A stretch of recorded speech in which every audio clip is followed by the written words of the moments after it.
आइए शुरू करते हैं डॉक्टर शिव प्रसाद सिंह द्वारा रचित कर्मनाशा की हार, जो पश्चिम बंगाल बोर्ड के 10वीं कक्षा के कथा संचयन नामक किताब से लिया गया है। कर्मनाशा की हार एक बहुत ही खूबसूरत कहानी है। ये अंधविश्वास परंपराएं जिसे हम लोग अपने जीवन का आधार मानना शुरू कर देते हैं, कभी कभी ये हमारे जीवन को नष्ट करने में बहुत बड़ी भूमिका अदा करती हैं। कहने का मतलब है कि अंधविश्वास और रूढ़िवादी परंपरा ये सब एक ऐसा नकारात्मक सोच है जो हमारी प्रगति को रोकता है, जो हमारे सकारात्मक सोच को रोकता है, मतलब जीवन में हमें आगे बढ़ने से भी रोकता है।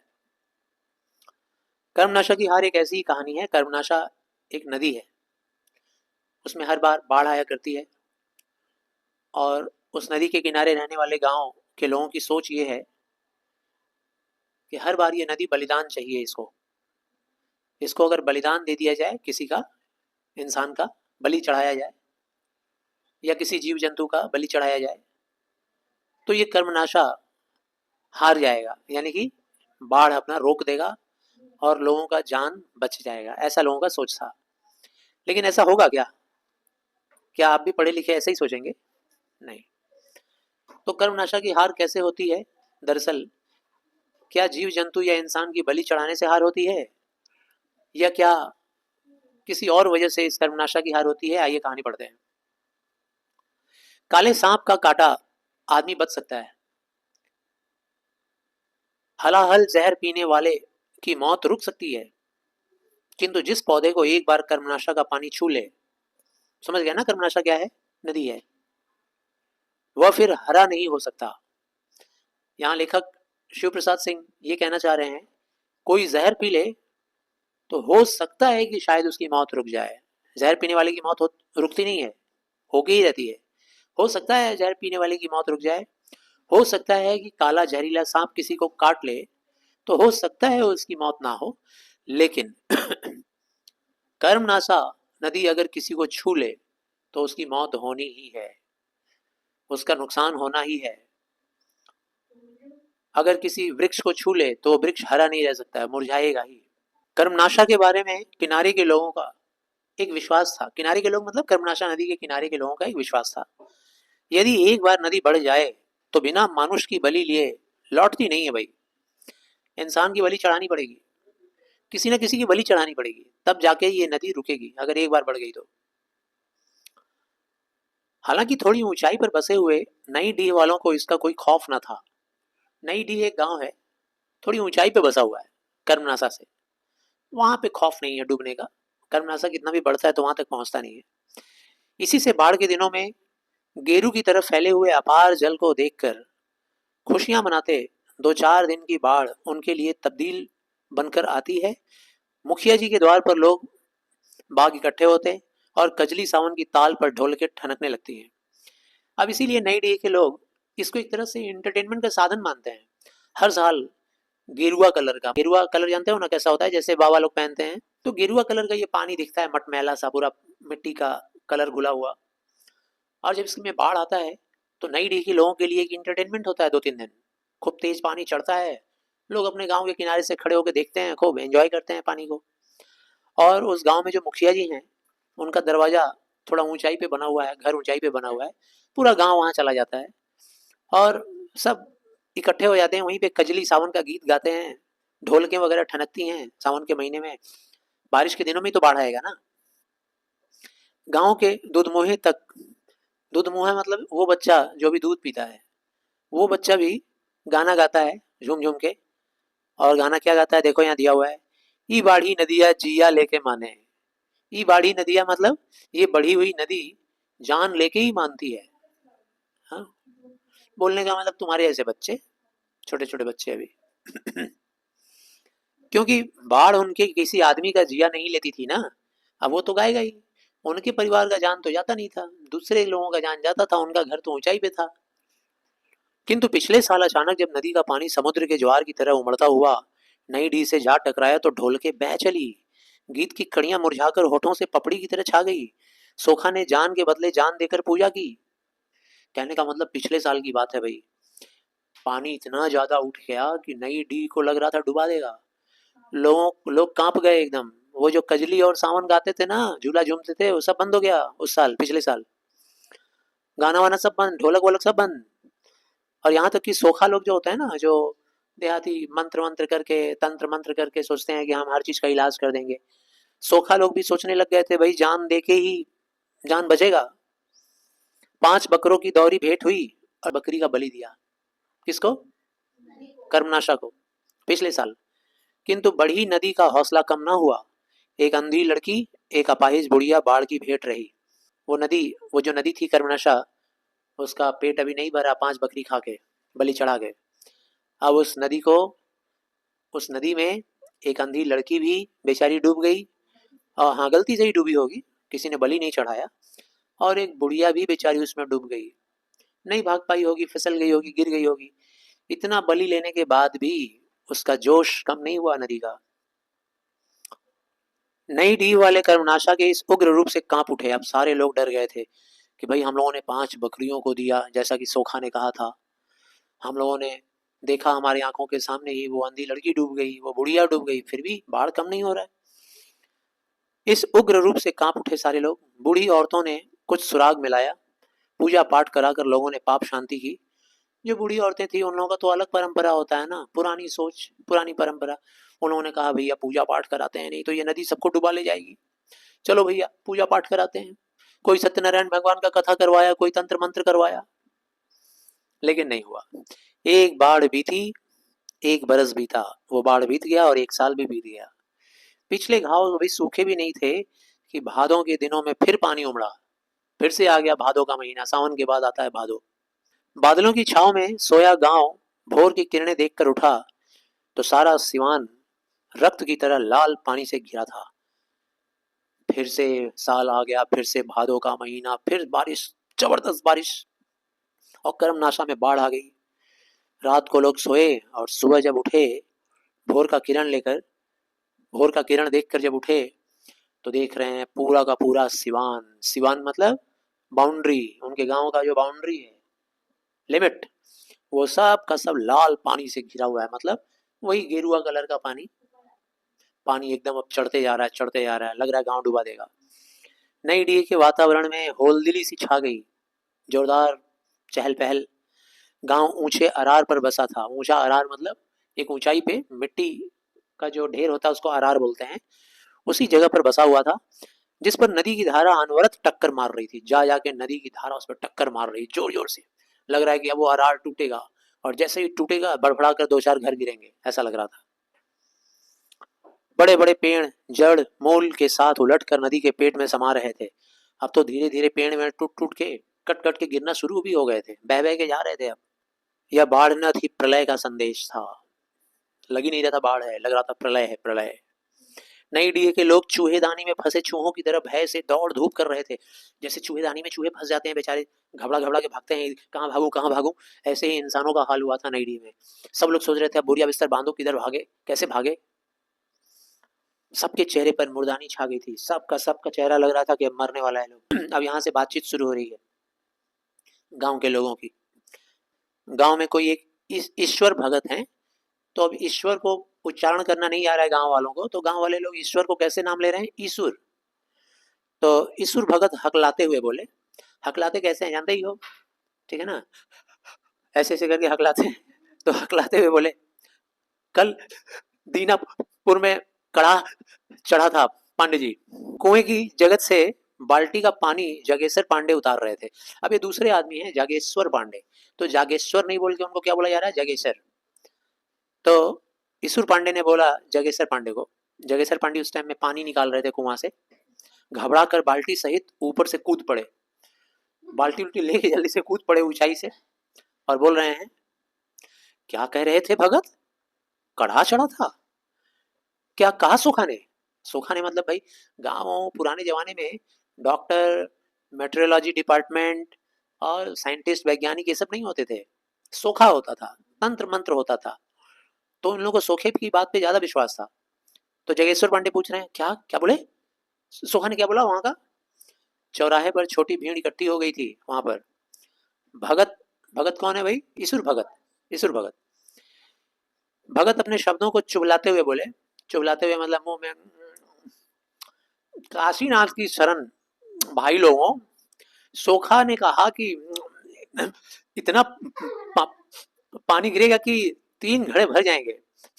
आदमी मवेशी की क्षय होगी, चारों ओर हाहाकार मच जाएगा, प्रलय होगी प्रलय। इसने कहा, किसने? ईश्वर भगत ने। प्रलय ना होगी तो क्या बरकत होगी? हे भगवान, जिस गांव में ऐसा पाप कर्म होगा वह बहेगा नहीं, तब क्या बचेगा?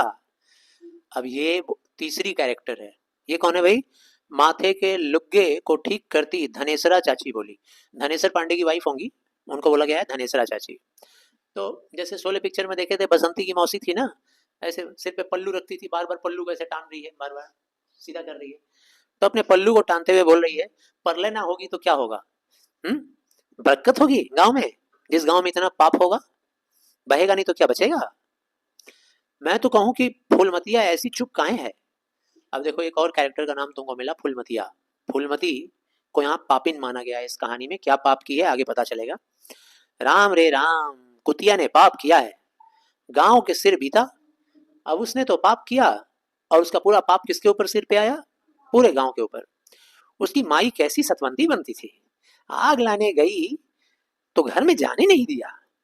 मैं तो तभी छनगी, हो ना हो दाल में कुछ काला है। आग लगे ऐसी कोख में, 3 दिन की बिटिया और पेट में ऐसी घनघोर दाढ़ी। इससे ये पता चल रहा है कि फुलमतिया जो है ना, वो मतलब पेट से है, मतलब वो प्रेग्नेंट है, और उसी को वो पाप समझ रही है। कौन? धनेश्वरा चाची। जगेश्वर पांडे ने बोला धनेश्वरा चाची की बातों को सुनकर, अरे कुछ साफ भी कहोगी भाऊजी, क्या हुआ आखिर? ऐसे पूछ रहे हैं। कौन पूछे? जगेश्वर पांडे। चाची बोल रही हैं, हुआ क्या? फुलमतिया, वही फुलमतिया मेमना लेके बैठी है, विधवा लड़की, बेटा ब्याह कर सुहागिन बनी है। गाली दे रही है उसको। बोले वो जो फुलमतिया है, आ, उसके पेट में बच्चा है, और है तो विधवा, और दिखा रही है कि वो सुहागिन है, सुहागिन बनने का नाटक दिखला रही है। तभी सभी लोग उत्सुकता, सबके अंदर उत्सुकता आ गया ये बात सुन करके। हैं, विधवा, पेट में बच्चा? सब लोग मतलब आतंकित हो गया। कैसे? सबकी आंखों में उत्सुकता के फफोले उभर आए। उसी में से लोग बोल रहे हैं, अरे ये कब हुआ? आगत भय से सबकी सांसें टंगी रह गई, सब लोग डर गया। हे भगवान, इतना बड़ा पाप गांव में, तब तो पूरा गांव डूबेगा। अब तो गांव डूबेगा। उसी वक्त तीखी मिर्ची की तरह धनेश्वरा चाची ने तीखी आवाज में बोला, यह भी नहीं हुआ कि गर्दन मरोड़ कर गढ़े गुच्ची में डाल दें। गर्दन मरोड़ कर मतलब जिस बच्चे को वो जन्म दे रही थी, जन्म दी है फुलमतिया, गर्दन मरोड़ कर डाल दी होती किसी गड्ढा वड्ढा में, तो भी पाप से बच गई होती। जन्म भी दी है। लोगों को प्रलय की सूचना देकर हवा में उड़ते हुए, अब लोगों को प्रलय का सूचना दे दी धनेश्वरा चाची, और दे करके उसका हवा की तरफ फर्राटेदार स्पीड में उड़ के भाग गई वहां से। मगर उड़ के नहीं भागी, दौड़ के भाग गई। आंचल को बरजोसी बस में करती, उसके आंचल भी उड़ रहे थे, आंचल को अपने बस में करते हुए भागी। दूसरे चौराहे की ओर बढ़ चली। अब दूसरे चौराहे में जाके आग लगाएगी। गांव का सारा आतंक, भय, पाप उनके पीछे कुत्ते की तरह दुम दबाए चले जा रहे थे। अब सारे भयभीत लोग धनेश्वरा चाची के पीछे पीछे लोग चल रहे हैं कि अब ये बुढ़िया और कुछ हो सकता है, बताए। सब राज जानती थी। सबकी आंखों में नई डी का भविष्य था। सब लोग डरे हुए थे कि अब तो नई डी गया। रक्त की तरह लाल पानी में चूहों की तरह उब चुब करते हुए लोग चिल्ला रहे थे। मौत का ऐसा भयंकर स्वप्न भी शायद ही किसी ने देखा था। कोई सोच भी नहीं सकता था कि अगर बाढ़ में गांव डूब गया तो क्या होगा। सब लोग डरे हुए थे। अब कहानी के हीरो भैरव पांडे आ रहे हैं। भैरव पांडे बैसाखी के सहारे थोड़े लंगड़ाते थे, इसीलिए बैसाखी लिए हुए थे यहाँ पर, क्रचेस जिसको बोलते हैं। अपनी बखरी के दरवाजे में खड़े, बखरी मतलब उनका वो जो टाट वाट घास फूस से बांध के जो बाउंड्री लगाया था उन्होंने अपने घर के सामने, गरीब थे पैसे से, उसी के सामने दरवाजे पे खड़े बाढ़ के पानी का जोर देख रहे थे। अपार जल में बहते हुए सांप बिच्छू चले आ रहे थे। देख रहे थे कि जल में कहीं सांप मरा हुआ डूबते हुए जा रहा है उतराते हुए, तो कहीं बिच्छू मरे हुए जानवर की पीठ पर बैठकर कौवा धक्के से बिछल जा रहा है। कोई गाय, कोई भैंस मर गई है, वो बहते हुए जा रही है, उसके पीठ पे, पेट पे बैठा हुआ है कौवा, फिसल फिसल जा रहा है। ये सब देख रहे हैं। भीगे चूहे पानी से बाहर निकलते तो चील झपट पड़ते, और जैसे ही चूहा हुआ कहीं पानी उनी से बाहर निकलता था सूखा जगह पे, तब तक चील भूखा हुआ ऊपर से देख लेता था चूहे को और आकर पकड़ ले जाता था। विचित्र दृश्य है। पांडे न जाने क्यों बुदबुदाए, उनके मुंह में कुछ बोले धीरे धीरे। फिर मिट्टी की बनी पुरानी बकरी की ओर देखा। फिर उनका वो जो मिट्टी का बना हुआ घर था उसी को बकरी बोला गया है। चारों तरफ से घास फूस टाट वाट लगा के घेर दिए थे और दीवारें उसकी मिट्टी की थी, उसी को कहा गया बकरी, यानी उनका घर, कुटिया, झोपड़ी, उसी को बकरी कहा गया है। देख रहे थे कि अगर बाढ़ आया तो मेरा तो ये मिट्टी का घर बह जाएगा। पांडे दादा, इनको पूरा गांव दादा बोलता था। पांडे दादा देश देहात के नामी गिरामी पंडित थे। भैरू पांडे बहुत नामी पंडित थे। उनका ऐसा अकबाल था कि 2 पुश्त के अंदर ही सभी कुछ खो गया। मुट्ठी में बंद जुगनू हाथ के बाहर निकल गया और किसी ने जाना भी नहीं। कभी कभी होता है ना कि इंसान का पूरा पीढ़ी खत्म हो जाता है, तो भैरव पांडे के साथ भी ऐसा ही हुआ। 2 ही पुश्त में उनका पुश्त आगे बढ़ा ही नहीं। भैरव पांडे शादीशुदा शायद थे नहीं और उनका एक छोटा भाई था, वही था फुलमतिया का प्रेमी। जैसे उसको पता चला कि उसकी प्रेमिका जो फुलमतिया है वो प्रेग्नेंट है, वो भाग गया। तो अब लग रहा था कि उनका पूरा का पूरा खानदान ही खत्म, 2 पुश्त में पूरी पीढ़ी खत्म। आज से 16 साल पहले माँ बाप एक नन्हा लड़का हाथ में सौंप कर चले गए। 16 साल पहले की घटना है। भैरव पांडे के माता पिता जब मर गए, जब वो लोग मरे तो उन्होंने, हिंदी फिल्मों में देखे हो ना, माता पिता अपने बड़े बेटे को बुलाते हैं और छोटा वाला का हाथ पकड़ा देते हैं, बेटा इसका देखना, रक्षा करना बेटा, इसको पढ़ा लिखा देना, और उसके बाद मर जाते हैं। यही उनके साथ भी हुआ। पैर से पंगु, बेचारे पैर से लंगड़े थे भैरव पांडे। अपने 2 वर्ष के छोटे भाई को कंधे से चिपकाए बेसहारा खड़े थे बेचारे। धन के नाम पर पिताजी कुछ नहीं छोड़ के गए, उल्टा कर्जा छोड़ के गए थे कि बेटा तुम मेरा कर्ज चुका देना। काम धाम के लिए दुधमुहे भाई की देखरेख दे दिए। काम धाम क्या करेगा बेचारा भैरव पांडे, अब देखरेख करने के लिए यही काम दे दिया कि छोटे भाई का देखरेख करना। रहने के लिए ये मिट्टी की बकरी दे दी, झोपड़ी। कुछ नहीं मिला बेचारे को, जो कि एक बाढ़ के एक ही धक्के में टूट के जर्जर हो जाएगी, ऐसा घर मिला था माता पिता से। पांडे मुंह में जो बुदबुदा रहे थे ना, यही बुदबुदा रहे थे, बोले अब यह भी नहीं बचेगी, यह भी नहीं बचेगी। उनके बोलने का सेंस क्या है? भाई तो गया, माँ बाप भी गए, मैं तो बूढ़ा ही हो चला हूं अब, और अब ये भी नहीं बचेगी, ये भी चला जाएगा बाढ़ अगर आया तो। पांडे के मुंह से भवितव्य फूट रहा था जिसकी भयंकरता पर उन्होंने जरा भी ख्याल करना जरूरी नहीं समझा। उनके मुंह से ये बात जो निकला कितना भयानक बात था, इसके ऊपर वो बहुत कुछ सोचे नहीं। दरारों से भरी दीवारें खुरदरे हाथों के स्पर्श से पिघल गई। वर्षा का पानी पसीज कर हाथों में आंसू की तरह चिपक गया। मिट्टी को छुए अपने घर का दीवार को तो पूरा गीला गीला मिट्टी हाथ में लग गया, एकदम गीला हो गया था मिट्टी बारिश में भीग के। सनसनाती हवा गांव के इस छोर से उस छोर तक चक्कर लगा रही थी। उनके कान में ये बात आया, न्यूज आया, खबर। बैसाखी उनके शरीर के भार को संभाल ना सकी और वे धम से चौखट पर बैठ गए। जैसे ये बात खबर मिला, कोई चिल्लाते हुए जा रहा था, अरे फुलमतिया को बेटा हुआ है बेटा। जैसे ही सुने बैसाखी हाथ से छूट गई। हे भगवान, ये क्या पाप हो रहा है, और दम से चौखट पे गिर गए। बाजू के धक्के से क्योनी छिल गई, क्योनी भी छिल गया बेचारे का। चिनचिनाती कोहनी का दर्द उनके रोए रोए में बना रहा।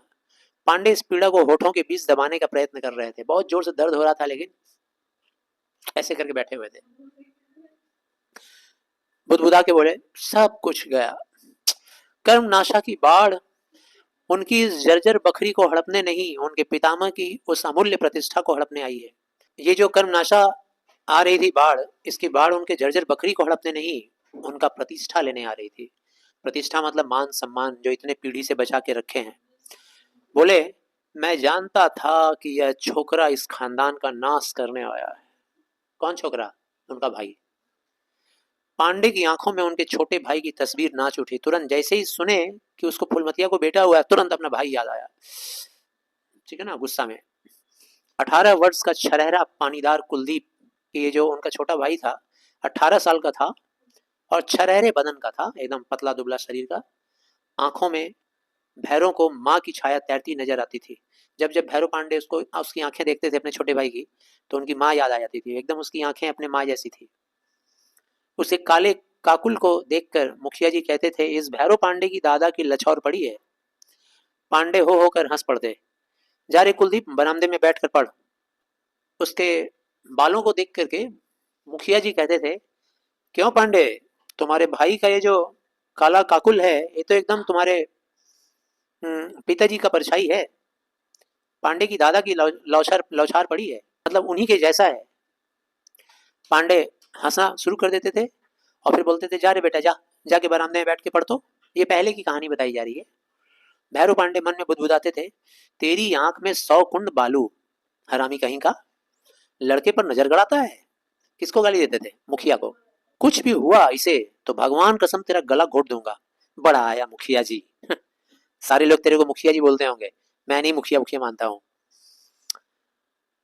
फिर जरा बढ़ के बोलते, क्या लौछार पड़ेगी मुखिया जी, दादा के पास तो 5 पछाई गाय थी, एक से एक। उस जमाने के लोग यही सब गाय भैंस का ही बात करते थे। तो भैरव पांडे को गुस्सा आता था। बोलते थे कि क्या उनका लक्षण पड़ा है, क्या लक्षण है तेरे को, क्या लक्षण दिखाई दे रहा है बता। तो मेरे दादा के टाइम में तो कितना सारा गाय था, कितना सारा भैंस था, कितना दूध निकलता था, बाल्टी बाल्टी दूध। यहाँ तो इस लौंडे को दूध पचता ही नहीं है।